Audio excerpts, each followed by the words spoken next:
Yes, is this Cannabis Community Project? Check the microphone once. Here we go. In 3, 2, 1. Who else? Welcome back to the Cannabis Community Project. Let's do a brainstorm. Open up, Colorado. It's 420. Time to grind and burn. You should know. Let's go. There's no weirdo in the hood, nigga. Where? I know what to call You're it. listening to your number one radio station. I am not a prophet, Cognitive dissonance, ignorance, easily a little bit ironic how the universe is flat. But we feel like a mile tall atomic Adonis. No higher minds, I fly you the comments, I'm on it. Who is Donald Trump but all of us? Don't call it bluff, for arrogance is deadly to use. Like a person with nothing to lose, with deadly tools he can use. Fools, your so-called beautiful truths are predicated, no fault, uneducated, no protesting, not question what the professing. Investor growth is so dangerous. How bad is this? We're all facing down.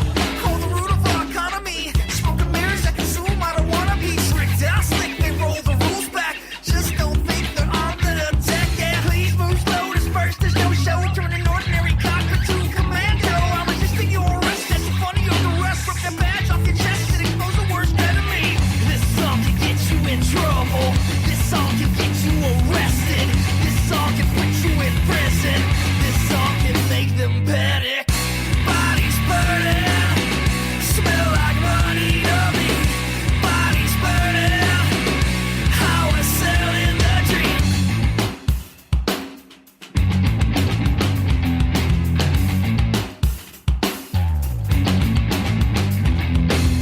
Oh baby, shit is so crazy. How afraid we be is no maybe. His slavery speech is prevented. Want no part of this shit, get tossed in jail till our fists stop pumping and demand the release of our public. I'm pacifist till I'm broken, and I'm past the point of unspoken. Who's that running the system? So I can resist them. Water restrictions, a policy that invokes that of which the Go ahead and hit me. Straight out of Compton. Yeah, right there when you went to the very end, yeah, but otherwise, you can turn down your headphone amp as needed. But I can, aside from the volume of my headphones, the microphone sounds hot and it sounds a little buzzy and it sounds like it's overloading a little. You hear that kind of that end. That's probably just the headphones. It's probably not coming through here. No, It's a not little hitting different. Red. It's a little, no, it's not hitting red. No? Not even coming close. The microphone does not sound as clear as I think it should. I don't know. I don't know, man. All right. 1, 2. Oh, no, I lost my microphone altogether. Oh, there we go. All right. Good afternoon. Reading for the part of Brainstorm, Cannabis Community Project. All right. Can you hear the phone audio coming through? 1, 2, test. 1, 2. 1, 1, 2, test. Is it a little bit more comfortable back there for you versus the last time you were here? Or? I feel more space, but honestly, these chairs would not be comfortable for anything longer than 20 so minutes. I already feel my legs kind of getting pinched from the kind of highness and then sitting down on it. It's not comfortable like sitting on a lower type chair or a more comfortable chair. I think after like 20 or so minutes, you'd see your guests or the people doing a lot of moving around and you might almost be better off just having them stand up. Huh. You know? Well, I mean, I'm definitely always looking for improvements. I have a guy that's... Speaking of, I'm just going to stand up. I have a guy that's going to build me a desk. Oh, shit, these are heavy. Oh, yeah, dude. Try moving this What thing. are these made out of? Is it recording? It has been recording, Okay. but actually I'm going to go ahead and stop it. Well, maybe something that I could use. Because you never know. And especially if you've ever listened to my show, you know I use a lot of inserts and drops, audio inserts, which I get from random conversation and people talking and finding good drops, because that's a part of my show from a stylistic standpoint, is having that audio drop. So you making the creative decision of what is determined as content or not is actually limiting my content. Okay. Understand? I understand now. Name or something in this window so people know who you are, what you're doing in here? I'm not so sure yet. What I was going to do is I was going to have a newsletter delivered to everyone in the building. Okay. But still, just for general advertising purposes, have at least a plaque on your door that says Zoo Studio or something? Yeah, once we get everything rolling, man. Just one dude. Just one dude. Anyways, I assume we're recording. I'm going to start speaking for various things here. And since I did not take the time to write anything down or plan, I will probably take multiple takes. I'll just self-edit and self-direct myself. So just keep track of audio levels and make sure we're not going hot so it doesn't sound shitty. Other than that, let's do some introductions. Let's do something different this year. So what I do is at the beginning of each year, I will record 5, 6, 7, 8 opening introductions and then use them throughout the year, just interchanging each week all these pre-recorded introductions. And I try to change it up a little bit each year, but let's see what we can extemporaneously come up with. All right. We got Stevie Wonder over here in the house. White Stevie Wonder. Welcome to the Cannabis... You're touching stuff, right? Well, I am now. Definitely now. Go ahead and give me like a roll of what you're planning on doing here. Welcome to the Cannabis Community Project, broadcasting live from the Dang Studios at 3835 Elm Street in Denver, Colorado. It's the Grind and Burn Show with your host, Brainstorm.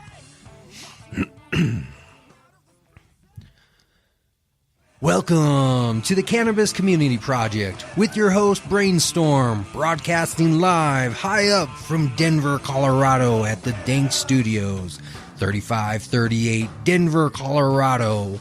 It's the Grind and Burn Show.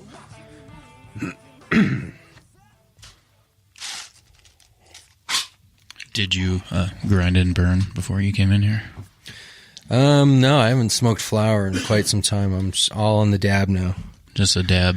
100%. Huh. I've cut my expenditures by almost 65%. I've cut my actual smoking time by probably 90%. My high qualities have gone up by 100%. And the residual effects of like having to clean pipes and having ash and smoky rooms has disappeared 99.9%. It's a whole new changing point. So that sounds like a blog post. Oh, I'm so happy I've started dabbing and I've gone to it. I started out doing 50-50 and then eventually I just worked into 100%. Now I'm barely breaking $100 a month in my overall cost, and I'm a daily smoker, pretty much 12 plus hours a day. So figure out how that compares to flower and get some good quality dab. So to break off a subject for one moment, so I've been thinking of names, and I think I came up with one. What? For myself. Oh, okay.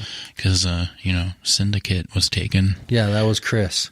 So I was thinking B-roll. I thought you were a scoop. B-roll. B-roll? B-roll. Like Isn't B-roll. that a rapper? No, that's a B-roll for your video footage. Ah, okay. B-roll. Do the B-roll. Uh-huh. Yeah, that sounds like something a white boy would give himself. Really? Oh, all right. Well, I am white. So you want to be B-roll now? I don't know.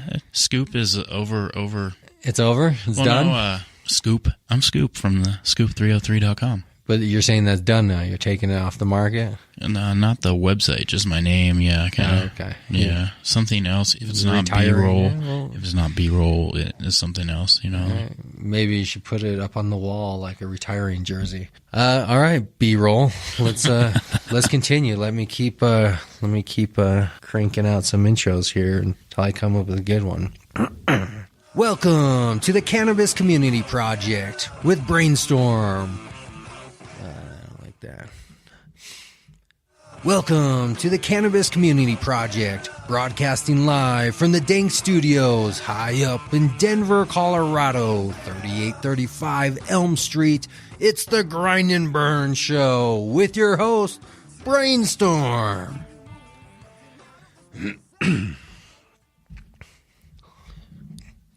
Welcome to the Cannabis Community Project.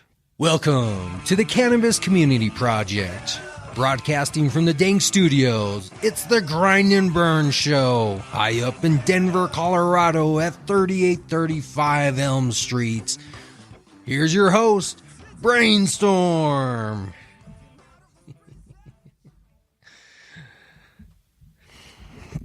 Too bad I can't figure out a way to get paid to do this, right? Yeah. Thinking about specializing in a specific type of media production that I haven't really seen, and I think I'm kind of conceptualizing an original concept of selling to businesses. Maybe you'd be interested. Well, I'm definitely interested in taking a listen to it. I have another friend who is a musician and a graphic designer and kind of an overall artist, and he's wanting to do different things and kind of more his own thing, this and that. He wants to be more of a musician and make a library, a catalog of all his own musical stuff. Since he is both a graphic designer and a musician, creating this product that we sell to businesses that comes kind of along the lines of logo design, website design, but it's being even more specific. It's that when your logo is designed, it comes with an all-encompassing 3D package, which means you get a unique logo, but you also get a unique musical sound that is unique to your company, right?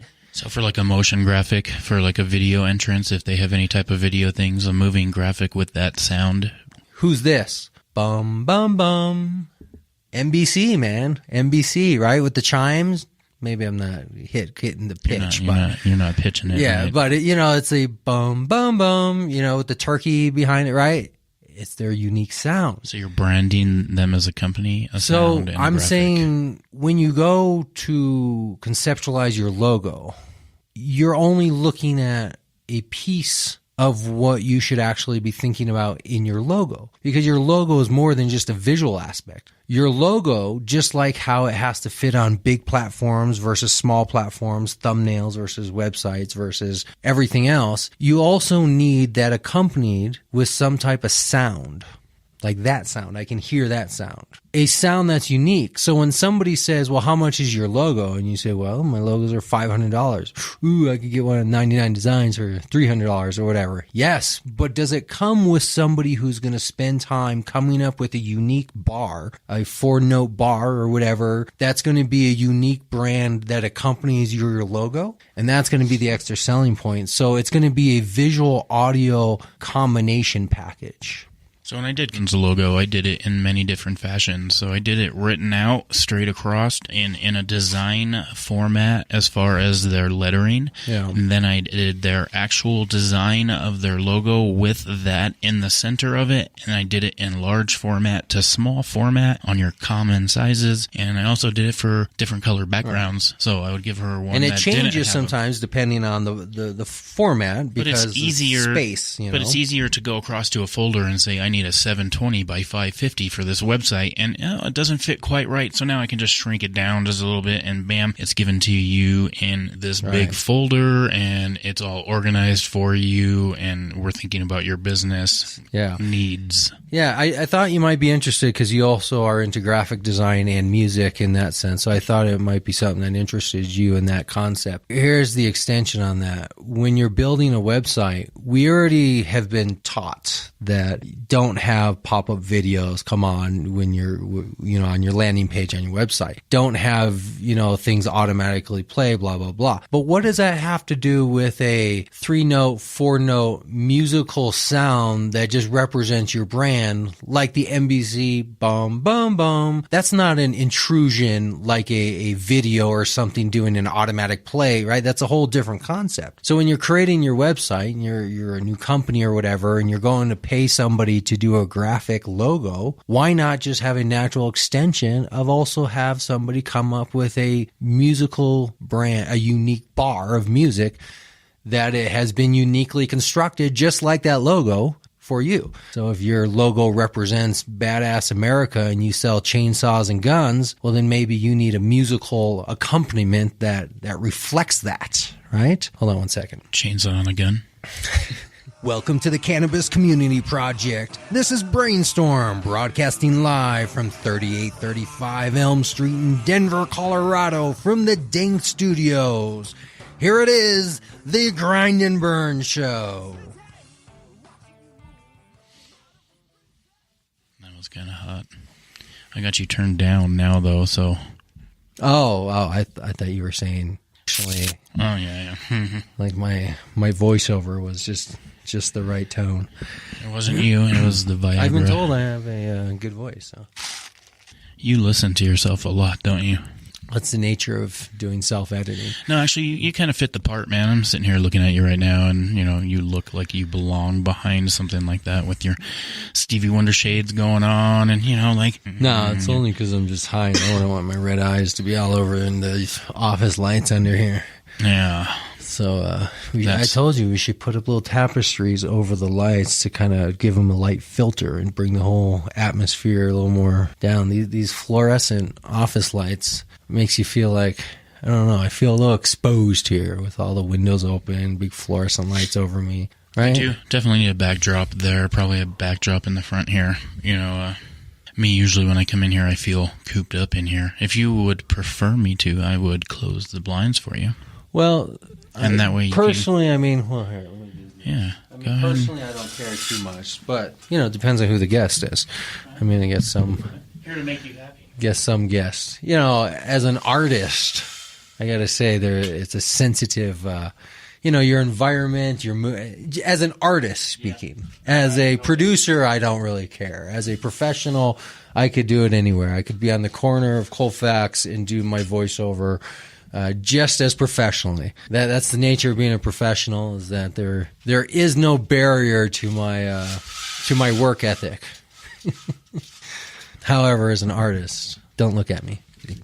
So I was looking at the Adam Carolla show. I've been watching that a lot on Facebook, and he's using one of the cameras I'm interested in using. Well, you should listen to the full show, the audio version. Yeah, well, I was talking about the looks of his stage. Yeah. So that's more what I was thinking about for this room. Built that himself.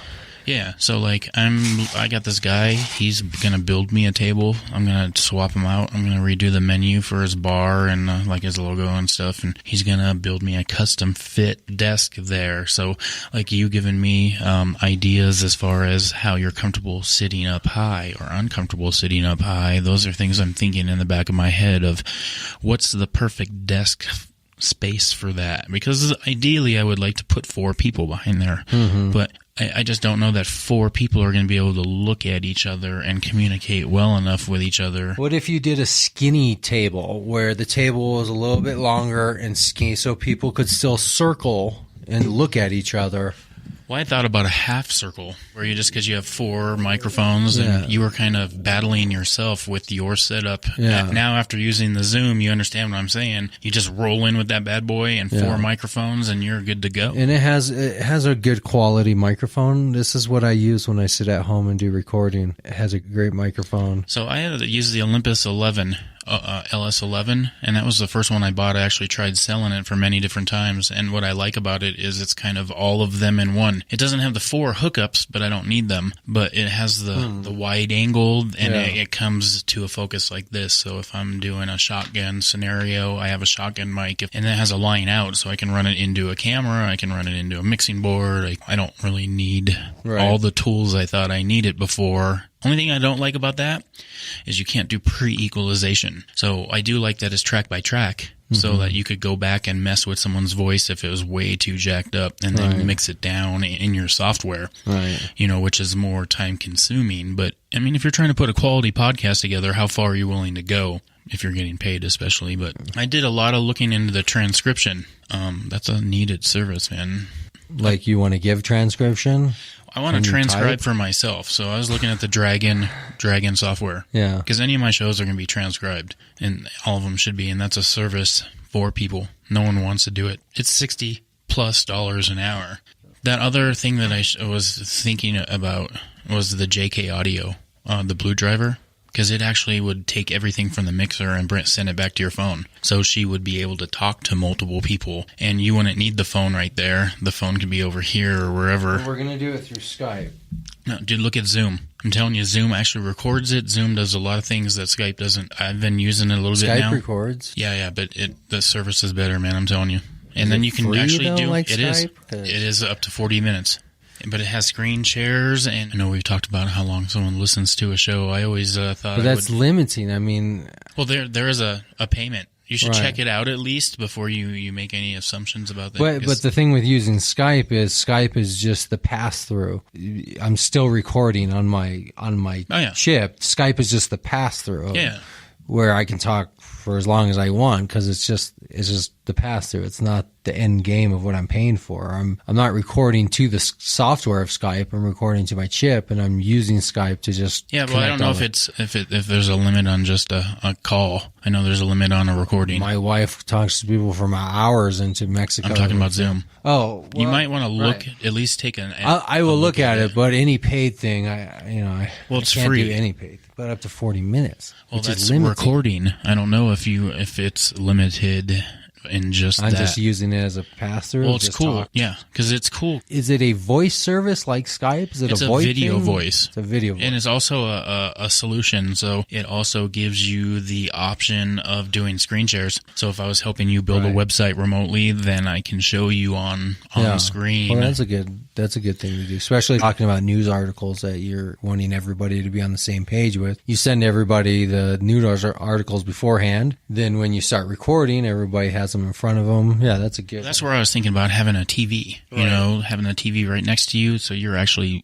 watching it on TV, and you can video that too. If we were talking to three people on Skype, it would be nice to look at them and know who's talking and all that. So, thumbs up or thumbs down for having the board? Just sit there? Well, no, I mean, can't you use it for show notes? Because actually, they got the paper that comes down there too, so you could use it every time for like show notes. You know, like if there's any notes or anything that you need. See, I was thinking that's where the TV would come in, and you would use your phone or your iPad and put your show notes up where you can see them. Hey, remember to ask her this question.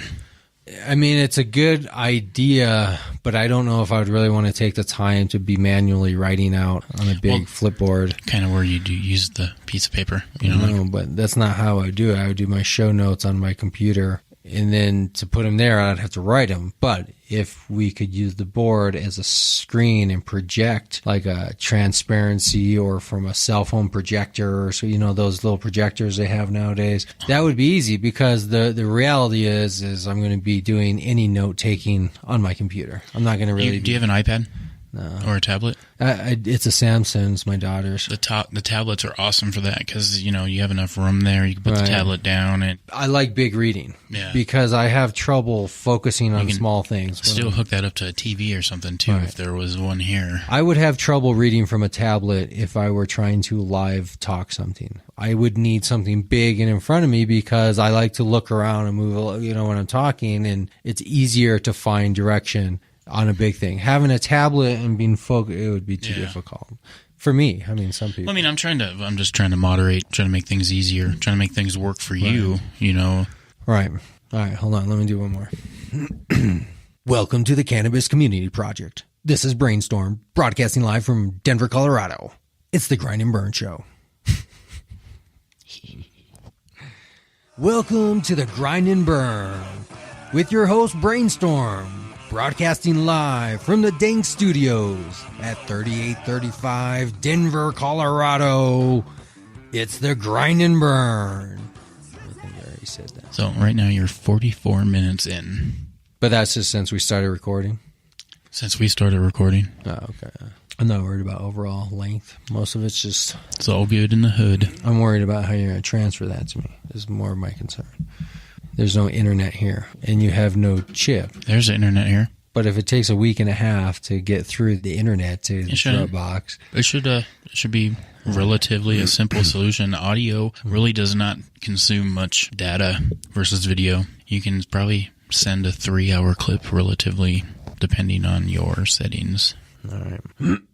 2017. Have you started your business yet? Have you thought about your cannabis idea? Don't hesitate until next year. Email me at brainstorm@cannabiscommunityproject.com.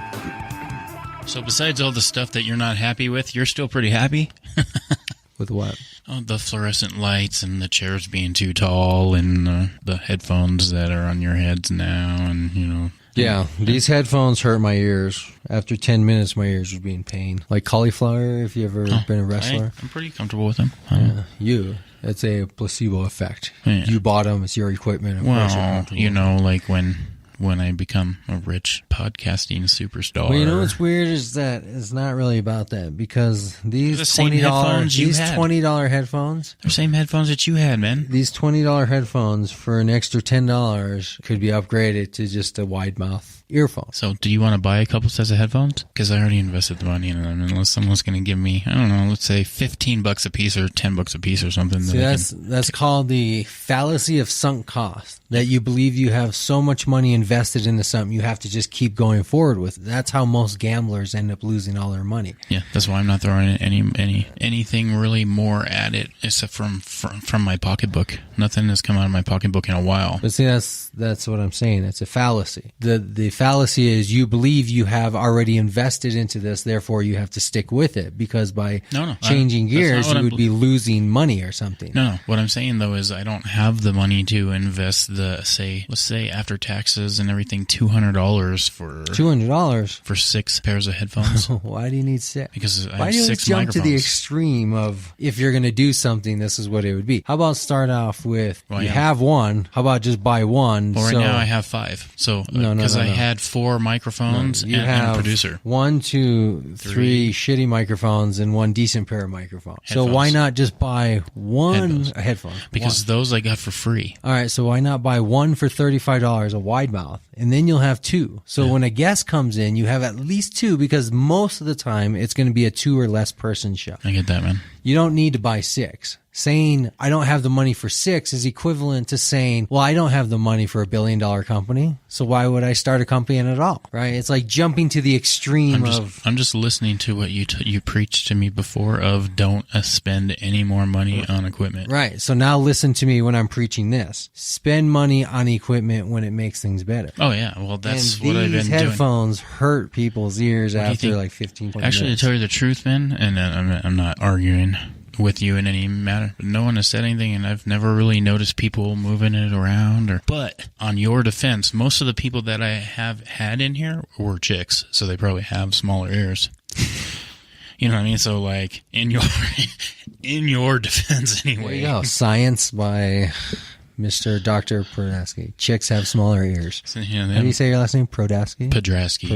Or Dr. Podrasky says chicks have smaller ears. Yeah, they have, It's just science, man. It's just science. Yeah, so you know why I bought these? These are on the ear headphones, so they're pushing down on your ear versus over the ear that encompasses your ear and doesn't make contact with the cartilage. Those microphones and these headphones were the original pieces to that Zoom. So that was my mobile unit. I had different little stands, but I had 4 microphones, 4 headsets, and they all hooked right up to the Zoom. And it went to that headphone amp that's battery operated that you're right there. It runs off a 9-volt battery. And I would just roll up somewhere and drop the headphone amp down.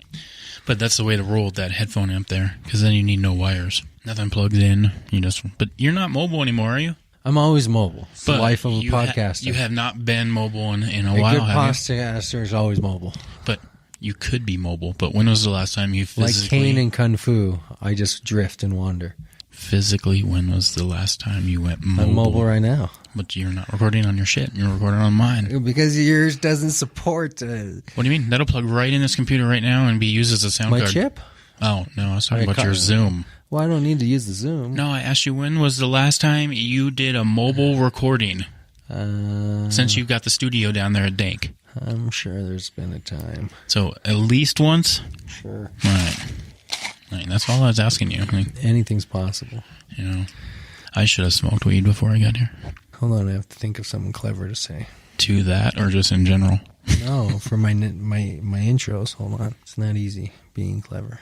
Have you heard a business that inspires you? Have you thought about starting your business idea? Make 2017 the time of now. Don't be a wanapreneur, be a cannapreneur. Contact us at the Cannabis Community Project. Contact me personally. Brainstorm at cannabiscommunityproject.com. I need a writer. To the grind and burn. I need somebody who can write. A script writer? Yeah, in general. I mean, just somebody who can just put a stack of shit for me to say in front of me. A stack of shit for me to say. Yeah. All right. Somebody who comes up with ideas, writes them down on a piece of paper, and pushes them in front of me. And we're going to sell that sack of shit. It's all in the delivery. It is on the delivery. Have you ever seen a business or a product and thought, what a sack of shit that is? I could do a better job. Well, let us help you get there. Make 2017 your year of cannapreneurism. Contact me directly. Brainstorm at cannabiscommunityproject.com. Dun, dun, dun. Thanks for the idea. Hey, ideas just flow from me. I really like this Kickstarter thing, man. I'll tell you. I've talked to a couple of inventors now, and I just feel... So you want to do a show that just talks to people who are in crowdfunding campaigns?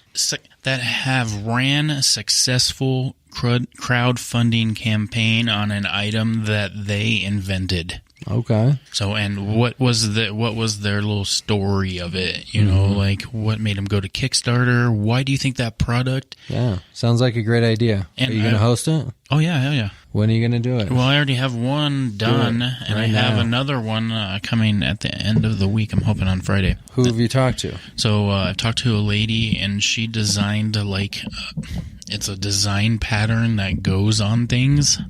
Is she local? Everyone's going to be local. So the one I really like is this guy. He made, I told you about the boat, the backpack boat. Yeah, the canoe thing. So he actually just invents things. So he has run several different successful Kickstarter campaigns, and I actually just sat and chatted with him for a while, and was a pretty smart dude. Can't wait to get to Sounds like a great idea. You like the concept of the show. I like the concept. And keeping it all Colorado. That I'm ambivalent. I mean, it's easier to get you down to the studio. That's the one thing I'm actually wanting to shift more towards is virally. I don't know what that means, but I'm wanting to shift more towards just talking to people over the phone and doing all my interviews phone style, even if they are local. Having people in studio is good, but I've noticed it's not necessary. And I actually have noticed I get better conversations out of people on the phone because they're usually in their environment. They're comfortable. They're comfy zone. They're not staring at me and a bunch of equipment, and they're not feeling that pressure of being recorded. I've gotten better conversations out of people just over the phone. So what I need to do is just have really good, clear phone quality. It's so limiting to say only Colorado, or because what if you have a really cool idea or person in a different state that would be cool to talk to? I think if you're talking about successful crowdfunding campaigns, it should absolutely be national, because there's a whole origin of a story here that starts in 2012 when Obama signed into law the National Jobs Act, which allowed in that a provision that allowed this crowdfunding aspect to take place, which crowdfunding in the sense that we're talking about some different things here. There's Kickstarter, which is a form of crowdfunding, but Kickstarter is a donation site where you give your money and a donation, and the expectation is you may or may not get something in return. Incentive. Which is very different than a crowdfunding site where you're raising money to sell shares of a company, where people are investing into you to buy shares of a company. So the Jobs Act in 2012 allowed this explosion of crowdfunding to take place because it gave concept to the idea that you no longer had to be an accredited investor, meaning there's a technical term being used there, accredited investor, which means you have to fit into a very specific demographic of how much money you make, what your net income is, your net worth, and all these things to be considered an accredited investor, where you can actually invest in companies and sell your company to other people to invest in. What the Jobs Act did in 2012 is it allowed for this concept to come along where people could put an idea online and ask people to invest in their company for micro shares of company, to say, hey, give me $500 and I will give you 0.0001% of my company as a shareholder, which is different than somebody saying, give me $50 and when the product we are wanting to prototype goes live, you'll get a product of that. That's a very different concept. So Kickstarter allowed for the national attention to be drawn to this concept that individuals can fund their own campaigns. Indiegogo, GoFundMe, right. That type of. But those things are piggybacking off of the Jobs Act that allowed for the actual companies to do something that could never be done before legally, which is offer their company to ownership to unaccredited investors. So there's a whole story that can be told about crowdfunding that you could really dig into. You could really investigate and bring forth these stories, which would give so much more meaning and significance when you talk to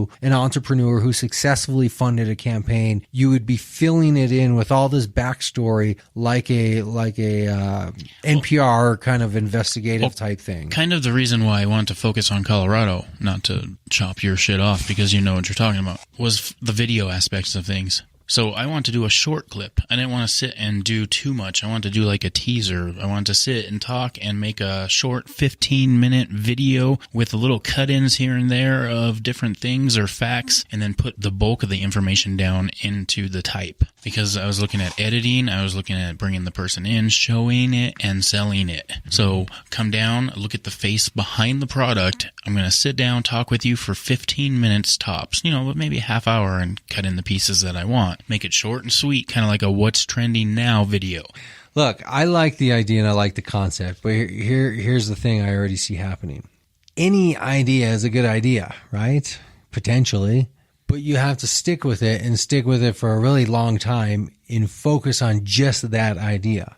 The problem I see is that it's a good idea, but I don't know if it's a good idea that you actually want to stick with for 3, 4, 5 years to get a real idea like that moving forward. I think that's a good idea. I can see exactly how it would work. I would have a podcast where for me, this is how I would structure my whole business model. I would have the podcast to talk to successful people who have funded campaigns, and I would be recording and taking notes and extracting information. And after I had hundreds of those interviews, I would put that information together in a website, in a book, and maybe a white paper. And then I would sell my business as I will make a video for you based on these key points of information that I've extracted from these hundreds of successfully funded entrepreneurs. I've extracted their information, and based on that, here's my consulting service where I put together videos that I'll sell you. And my videos aren't just, hey, I'm a creative guy who does videos. These videos are scientifically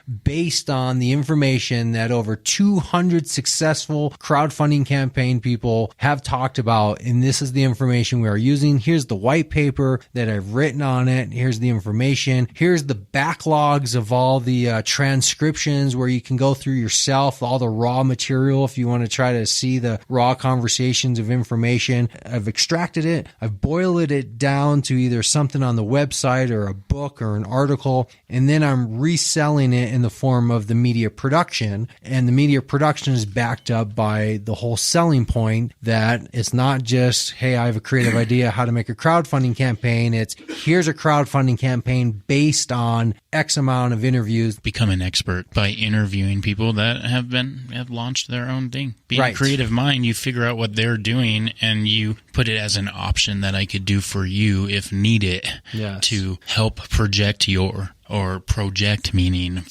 your accelerate. That is a concept that I am stealing directly from Tim Ferriss, who is doing it right now as he sells his book, Tools of Titans, where he is selling a book that is him giving all the information he's extrapolated from his hundreds of interviews with high-achieving individuals around the world. So what he has done is he has used his podcast as a means to attract high-achieving individuals to talk to them, and then he's extracted that information, and now he's selling it back to people in the form of a book. So this is not a unique concept. It's one that is successful, and it works, and that is exactly how I would structure my business if I were going to do that. But despite all of that, it still would take multiple years of grinding and burning to get any idea, even if it's a good one like that, going. So the real question is it an idea you're willing to grind and burn for a few years? Because if you are, I think that idea could be very successful in the sense of crowdfunding is huge. It's explosive. People are going to need people who understand the industry and who can help them produce things. But are you going to be that person? Well,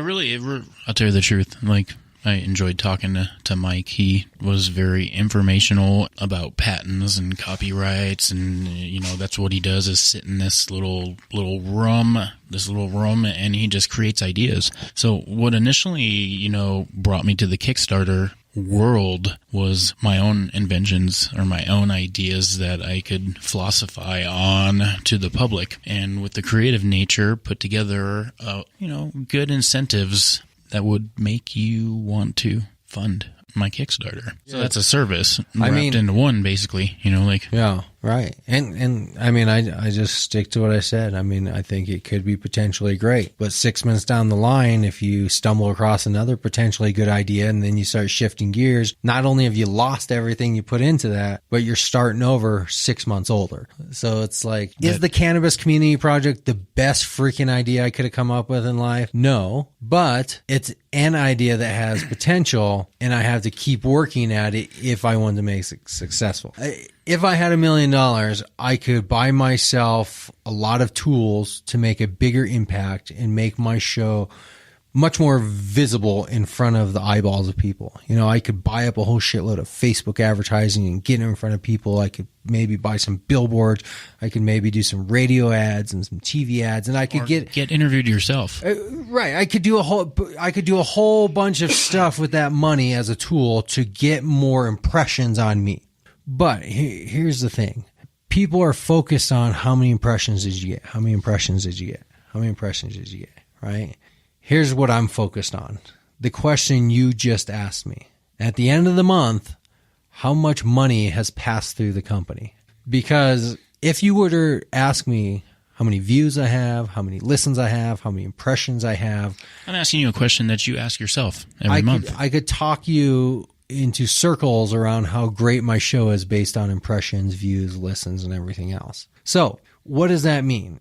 Does it mean if I had money, I could just use all these tools available and then I would start making money? Or does it mean there's a disconnect fundamentally in those people who are watching, viewing, visiting my site and them propagating what I'm doing? Which means it's the basic, simple concept of if you ain't telling your friend about me, chances are he ain't telling his friend about me.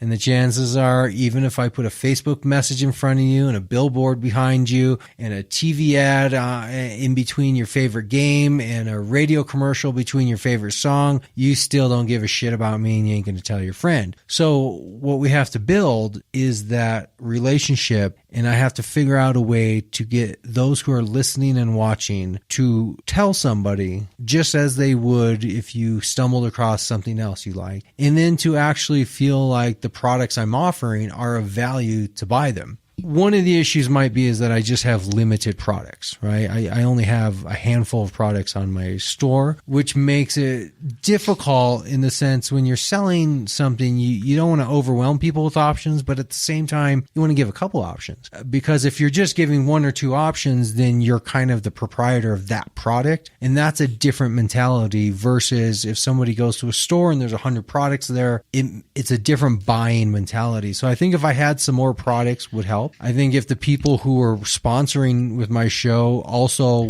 let it be known they could buy products through there, it would help. What about the blog formats? You know, blog formats. Well, taking that item and do a write-up on it that you can then turn around and share through your social media. Because that would be contrary to the concept I just laid out. That would just be advertising. That would be the equivalent of saying, why don't I just take out a billboard downtown Denver and 50,000 people per hour as they pass by will see my show. And by percentages, that will trickle down where, naturally I'll just get more attention. Because that's not the way it really works. Well, like the Kickstarter, wouldn't that person want to, if you sat down and did a small video or a small chat with them, that person wouldn't share that to the people that are watching them? But now what you're talking about is a different thing. But we're confusing the issues here. The goal is not to get eyeballs in front of said product. It's to get money there. No. The goal is to build a relationship with those people who are watching, viewing, and interacting with you so they naturally want to propagate what you have and naturally want to spend money with you. It's not about how much money are you worth and how much money can I get from you as a client and then how many clients do I need. It's not about that. It's about who are the people that watch me that feel compelled to tell other people about me and feel compelled to support me through memberships and product purchases, not because, hey, here's a cool product, why don't I buy it, but because I'm a fan of what you do. And when I come to your show, I see this is how you support yourself, so I want to buy it. That's an emotional connection. Writing a blog and circulating it is not an emotional connection. That's advertising of just simply saying, hey, look at my poster. Look at my poster, man. But doesn't that draw people in that want to get to know you better? But falsely, because it's the equivalent of this, right? It's the equivalent of simply saying, if I had the tools of money, the ability to do all the Facebook advertising, the ability to do billboards, the ability to do magazines and radio commercials and TV commercials, then what I would do is I would naturally get exposed to more people, and then by percentages, those people would find me.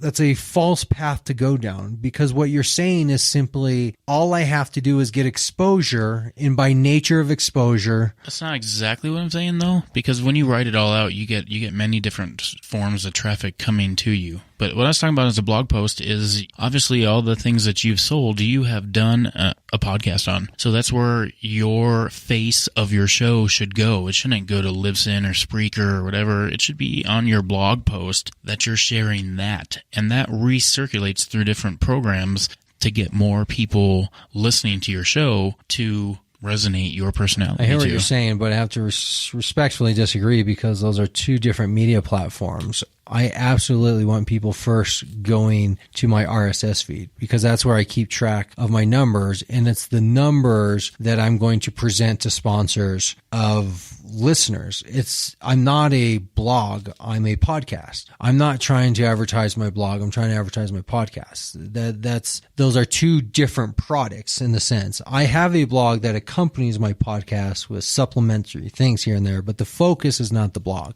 The focus is the RSS feed, because the RSS feed is where people find you, just as all of the people I listen to on podcasts, I have no idea what their websites look like. I didn't find them through their website. I didn't find them through the internet. I found them through RSS feeds, searching for podcasts and shows and categories and topics, because it's a podcast. So other people who are out there looking for podcasts, I don't want them going to a blog page, because that's a whole different media platform. If you're looking for a listening podcast, I would be frustrated if I was transferred to a written visual blog that was talking about products versus the actual content of the show. So the thing I'm trying to avoid is making the product the purpose of existence. Right? It's like, I don't want to exist simply because I have a product to promote. I want to exist because I have things I want to talk about, and the products help keep that alive. But it's an afterthought. It's always an afterthought. The second we make it the first bit is the second you're just basically saying, hey, this is what we're about, right? We're just about selling products, and, not even getting personal, just... Right. It loses that personal connection with people, and people don't want a connection of what can you recommend me to buy. They want the connection of who are you as a person, and how do I relate to your story, and, oh, you support yourself by this means, let me help out, because I'm a fan of I'm part of your community. That's the connection you're trying to go for. If you simply get a listener for a day because you got a Facebook ad to get in front of him and he said, sure, I'll check you out. You're right. For that day, you got an extra click. But Well, it's the residual. Though, that's what I'm saying, though, is the people that would be searching you sometimes fall upon you via search engine optimization versus RSS feed. And the more people that you can bring to that and utilize for free, you're advertising and not spending any more time on it than you have to, putting it all in one for you. So now you can say, well, here's the link to today's show. And at the bottom, we have the junk box. And we just talked about the junk box for an hour. And, I'm just throwing stuff in there. Absolutely. Which is not to say it's one or the other, right? It's never a black or white type situation. Well, I have a website. I have full social media. I have a blog. I have shares and daily interactions that I do. I do that for that purpose of trying to maintain a search engine capability from a non-RSS feed search. That is true. I mean, you don't want to neglect one or the other. Well, just because people consume media in different ways. I mean, some people read media, and that's what they do. They hit blog posts. Some people listen to it. Some people want to sit down and watch it. Some people want an option, audio versus video, Right. Obviously, you have more time to listen to audio. True. I mean, these are all just personal decisions you make when you build your show. if I were speaking with somebody, I would never suggest they try to accommodate all of those platforms. What do you think about Facebook Live? I think it sucks.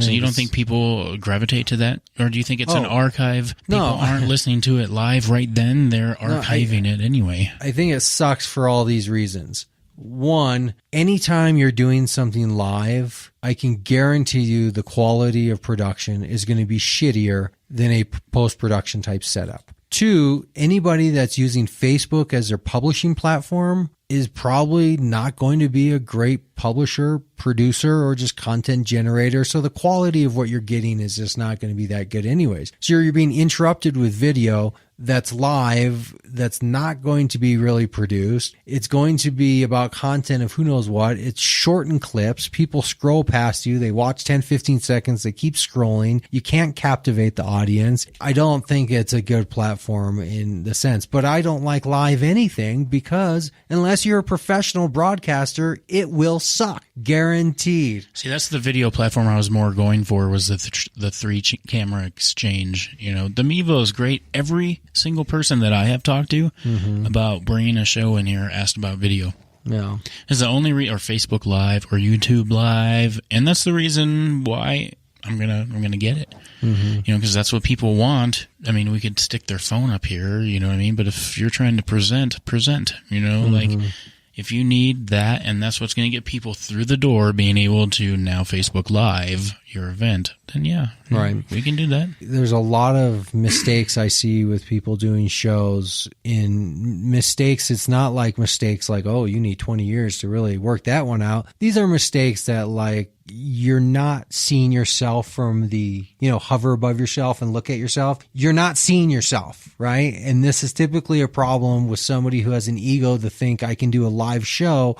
Why? Well, because it's available to me. So I guess we'll do a live show. If you have that type of mindset, you're probably not doing a lot of self-evaluation, and you just don't realize that your live production sucks. You're babbling with your co-host. You're off topic. You're not really having any general direction. You're doing a lot of inside jokes and things that nobody understands what you're talking about. You're talking over each other. No one person's leading the conversation. These are all just basic things where you think like, hey, wouldn't it be fun if we were sitting around the dorm room and people could hear our great conversation about God and getting high? Yeah, if you're in the dorm room, but you can't replicate that. So you kind of agree with kind of what I say, using the video ends of things for like a teaser, or like, hey, I'm in next week. Unless you're going whole hog on it, yeah. Well, that's where I was really just focusing more on you like the what's trending videos. You've seen them. You know what I'm talking about. Yeah, I watch a lot. What's trending now? Yeah. So it's short. It's to the point. It's, you know, it's not just, you know, they take a little B-roll. I like information. I don't care about length. I like information that's quality. So would you say that's a quality media source? I will say it has nothing to do with the length. I say it has to do with quality of content. I will watch things that are an hour, 2 hours long of good content, and I will watch things that are 30 seconds long because it's good content. But if it's shitty content, I won't watch it, even if it's short and choppy and snazzy and has good, you know, fast cuts and smash cuts and all the cool editing techniques. If there's no actual content being delivered there, I won't watch it. And that may just be a personal thing, because I understand in the world today, a lot of people don't need quality content. They just need something in front of their eyes and they're satisfied. The more the shock value versus, you know, fights versus information. You know, like, right. I want to see a riot. I don't want information. Right. You're not gonna I will never host a website of just people fighting in the street. Although I do understand those are huge popular sites that probably make a lot of money, and right, but I'm not going more for the brainless jokes, type pranks, jokes. I like funny, but I like quality funny. I don't like stupid funny that has no funniness about it. So it's like anything. More stupid, not funny. Well, I even like slapstick comedy, but if it's quality slapstick comedy, you know, it's like just, it's not about good or bad. It's about quality, you know, because good or bad is opinion stuff. You know, do you like Jim Carrey? No, he's stupid slapstick comedy. Well, that's an opinion, right? Does he produce quality comedy movies? Yes, he does. Regardless of your opinion of his personal good or bad, is he funny? He produces quality content. And that is reflected by, I think, most of his movies. Probably number one or higher up on the list than sometimes people prioritize. This is the distinction I'm trying to make, is that when you produce a show, there's two things we're looking at. We're looking at the opinion side. Like, do you agree with the topic I'm talking about? I'm doing a cannabis show. Do you agree with that? Yes or no? Well, that's one aspect we're trying to balance, right? Yes. There you go. You passed the test. Then the other aspect we're passing is, even if you didn't agree with the topic, could you watch it and still say, well, this is well produced and I can at least get something from it? And this is the key of a good documentary, right? If you watch good documentaries, you could watch it on any subject and walk away feeling like that was good. You I gained learned some something. information, yeah. Even if it had nothing to do with your topic of interest. So when you're producing a show, too many people focus on the good bad. Like, street fights with homeless people. Whoo, people love this shit, bro. Let's do this kind of show. We'll videotape a bunch of people fighting with homeless people. Yeah, right. So they're focusing on like what people personally like. What they're forgetting about is that the actual production they're putting out on YouTube it just sucks. It looks like people walking around with a shitty camcorder and just being dicks and walking up to homeless people. There's no quality. Or a telephone or your cell phone. Well, even nowadays, some cell phones can be pretty good. I hear the new iPhone 7s have pretty excellent quality. The 6 works out pretty good. I think quality of production is probably 80-20 in the sense of 20% technical equipment and 80% of the person manning that equipment. So, it's like if I were to give you a 5-minute raw piece of audio, and then I were to take a 5-minute raw piece of audio and I were to say, let's come back in 24 hours and let's just do whatever we want to, and we'll present to some third party our own little 5-minute production. We would go and we would do our own thing and we would present it to somebody and they would have an opinion of like, well, I kind of like this or I kind of like that. But they would also be basing that opinion on just the pure technical aspect of how well we can handle the equipment. How well do you know how to edit? How well do you know how to process your sound and equalize it? And how well do you know how to do your cut so it sounds smooth? And, just the technical part of it itself. That's what I want to focus on with my shows, not just do people agree or disagree with me. And this is what I'm tired of listening to podcasts of. You go to push play on somebody's podcast and the first thing you hear is the echoing of the microphone from a hollow room. In the very first second that they made a conscious choice to put out on their show was a microphone. Hey guys. Hey, Brian here. How's it going this week? Whew, I'm smoking. Yeah, all right. So this week we're going to be reviewing the Bongulator. Well, yeah, the Bongulator. Well, here, I'll just open box it for you. So I'm going to open the box.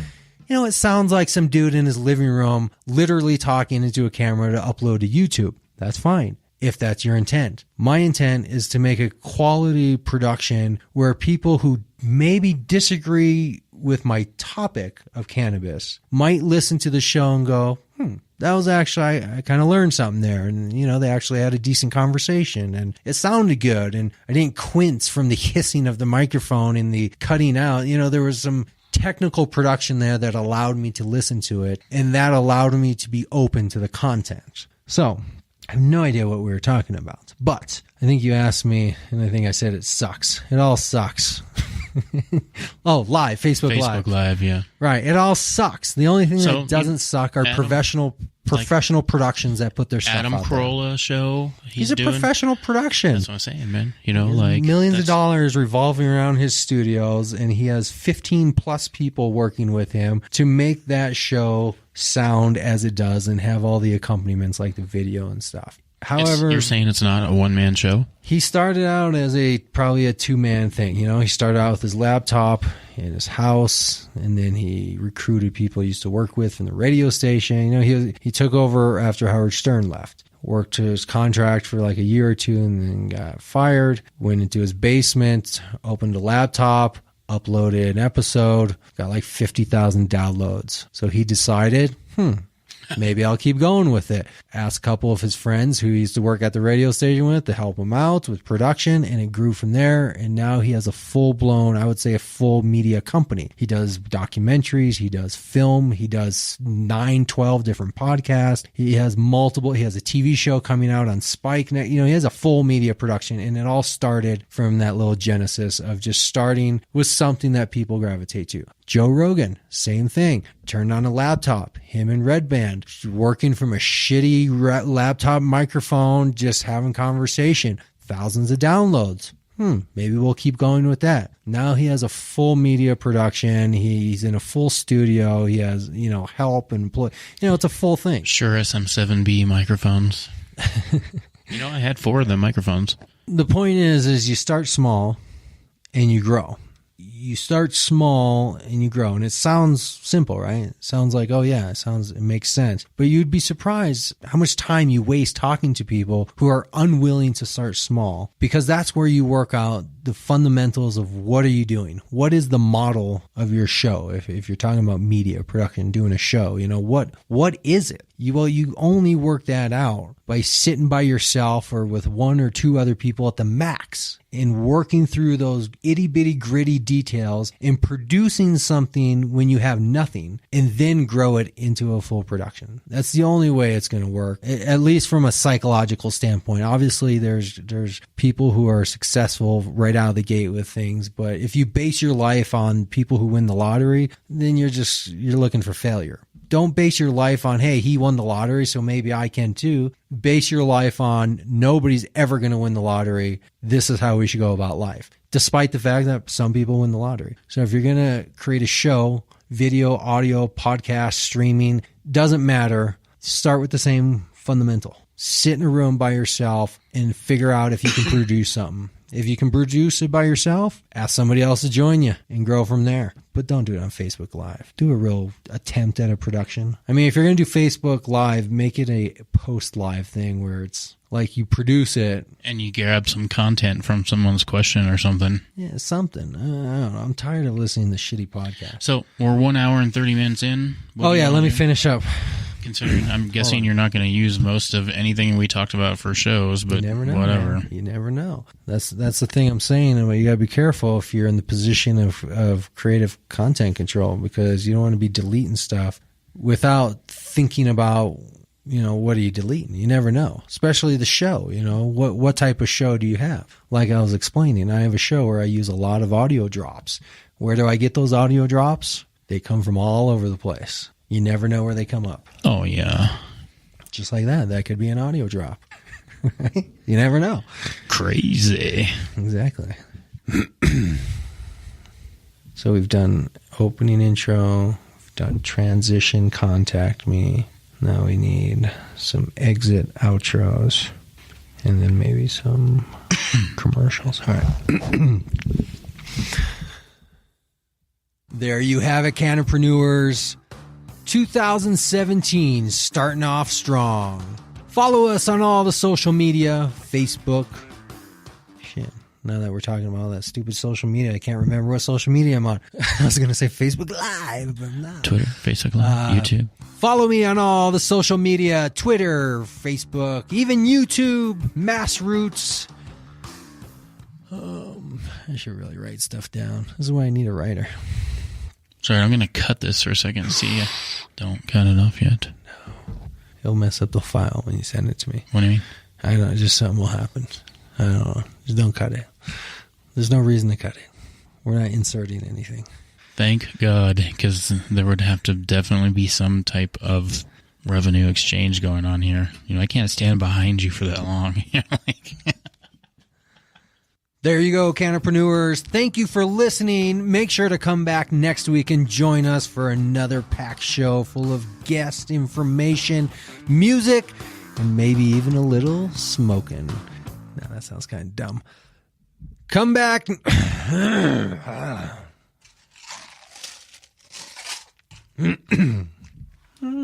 Are you parched? Sally sells seashores by the seashore. All right. There you go, Cannapreneurs. Thank you for joining me this week. Make sure to come back next week. We'll be talking to even more guests from the industry, from the government, from the entrepreneur world. Make sure to reach out to us on all the social media, Massroots, YouTube, Facebook, Twitter, and any place else, all under the same name, CannabisCommunityProject.com. We'll see you next week. And until next week, we shall meet again. saying the same stuff over and over. I got to think of new stuff to say. Drop that bong. Drop it. 3, 2. One day, high in the Rocky Mountains of Denver, Colorado. But these are outros. So we're going out. We're saying goodbye. We're setting sails. We're on our way out. On our way home. All right, here we go. On our way home. 3, 2, 1. That's all I have for you this week, Cannapreneurs. We're on our way home, sliding through 2017. Make sure to stick with us all year long. We have new podcasts coming out and many, many more guests to talk to, just like you. Follow us after the show on all the social media, Facebook, Twitter, YouTube, even Mass Roots, all under the same name, Cannabis Community Project. We'll see you next week. I'm honest now, baby. I had $1 million. You know that's a song, right? Are you asking me if the song that started my musical career in 1997 by the Bare Naked Ladies that I sang on stage and won first prize, you're asking if I know that's a song? Yes, Stevie, I am asking you, Mr. Wonder, if you know what song I'm talking about. You know he's not blind, right? Don't know. I don't know. He's not blind. He has a lot of head twerking going on for a guy that can see. That's all. Hey, don't be racist. I'm not racist. I hate everyone. There you go, Cannapreneurs, on our way out 2017. Thank you for joining us for another show. We'll be back next week talking to more Cannapreneurs, bringing their stories to you. Follow us after the shows on all the social media, Facebook, YouTube, Mass Roots, even Twitter, all under the same name, CannabisCommunityProject.com. We'll see you next week.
glitch here, so I'm going to go ahead and stop pushing buttons? Are you pushing buttons? You'll never work in the town again.